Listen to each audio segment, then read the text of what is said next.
At one particular match in late 1963, the White Hart Lane turnstile staff all went away from the standard practice of removing the ticket counterfoil, but instead, in unison, they all simply tore every single match ticket in half as fans entered the ground.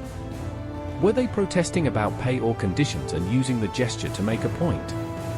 Were they angry at the club about something else? Or was there another explanation that led to this unusual activity? Well, let's go back to December 1963 and take a quick look at what occurred on that night. Back in the day, before scanning QR codes or ticketless match apps, to get into football stadiums if it was an all-ticket match, and yes, for younger viewers, as alien as it may seem now, there was a time when you could just turn up and pay at the gate for a top-level football match. In the case of all-ticket matches, you couldn't pay at the gate and had to purchase a match ticket in advance.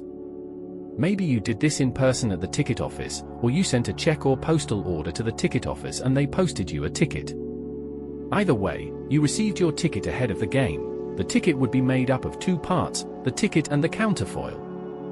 You took your ticket to the match, presented it to the turnstile staff, who tore off the counterfoil and gave you back the ticket part, which invariably had to be retained, printed on it. You then entered the ground and took up your seat or place on the terraces. No issues, no messing about, just a simple, straightforward process that enabled the quick and efficient admission of tens of thousands of fans into the ground, ahead of the kick-off. So, on the 3rd of December, 1963, why did the turnstile staff at White Hart Lane alter from the tried and tested process and simply tear all match tickets completely in half? Were they angry about something? Were they staging a protest over pay and conditions, using the gesture to make a point? The match itself that night was an all-English tie in the European Cup Winners' Cup.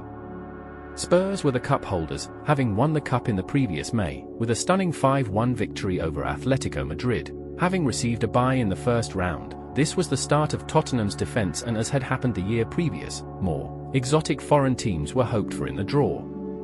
Sadly, that was not to be when Spurs were drawn to play the 1963 FA Cup winners, Manchester United, in the second round. Spurs won the match 2-0, in front of 57,477 spectators inside White Hart Lane.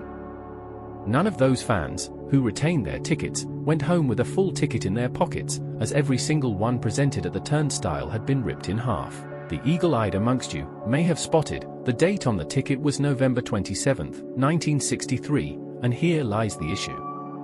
The match had been scheduled to be played 1 week earlier. On that previous Wednesday evening, more than 54,000 spectators, including 3,000 who had travelled from Manchester, had entered White Hart Lane. Duly presenting their tickets at the gate, the turnstile staff removed the counterfoils and let the punters in. Visibility was good and the crowd eagerly anticipated a hard-fought contest.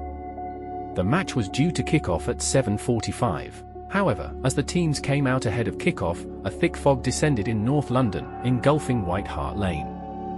Not just a bit misty, but an old-school fog. Thick and heavy, so much so that you could hardly see to the end of your arms. Even with the floodlights bearing down, the crowd couldn't see the pitch, the players couldn't see each other, or more importantly, their opponents. A bit of joking amongst the players started, asking if the burger van had burnt the burgers. Dave Mackay, Bill Brown, Jimmy Greaves, and Terry Dyson lined up on the goal line and mockingly tried to see into yonder. As you can see, the fog was thick in the background, and it was only the close proximity of the photographer plus Spurs' all-white European kit that enables us to see them. After a short period, the joking and larking about turned into more serious faces, as the realization that the fog was not lifting anytime soon. The referee, Hugh Phillips, along with his linesmen and club staff, had some serious decisions to make, not only about the match, but the fact that over 54,000 patrons were inside the ground, some of whom had been there for more than 2 hours, as the gates opened at 5:30. Unfortunately, the only decision, with no sign of the fog lifting, was for the match to be postponed, and the 54,000 spectators had to leave the stadium. The club subsequently thanked the fans and expressed their appreciation for the sporting way they accepted the disappointing decision. The match was rearranged for the following Wednesday night, and long before the internet, mobile phones, club apps or social media, it had to be conveyed what would happen for all those patrons. In true 1960s style, a leaflet was produced for the upcoming Saturday's program. A leaflet run was produced, as the match programs for the Saturday had already been compiled and gone to press. In the days where things had to go to press as opposed to instantly printed on home computers, there was too little time to organize a new print run of tickets and dispatch to fans ahead of the rearranged match. The leaflet explained that the match tickets from the previous Wednesday would be valid for the rearranged match. It detailed that the large right-hand portion of the tickets, bearing the words "to be retained," should be presented at the ground turnstiles. Come the evening of the 3rd of December, there was no issue with the turnstile staff. However, as it was only previously used tickets being presented, there was no counterfoil to remove, so the instruction was given to simply tear the tickets in half and give part back to the fans. Such vintage tickets, unlike modern bland emails with a QR code, were often smart-looking items, with club crests, fixture details, prices, watermarks, etc.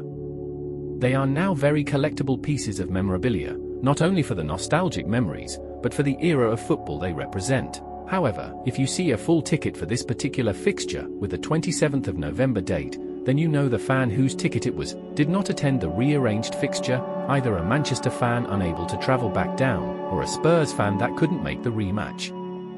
Very few untorn tickets will exist, as another bumper crowd turned out for the rearranged fixture. So, that's the story behind this unusual occurrence with the Tottenham match tickets torn in half.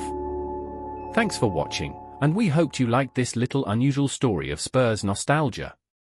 It'd be great if you could like the video, and if you want to see more Spurs nostalgia videos and quizzes, we'd really appreciate if you could subscribe to the channel as well. It's absolutely free to do so, and really helps. We also have regular Spurs giveaways to our channel subscribers, so don't miss out on that either.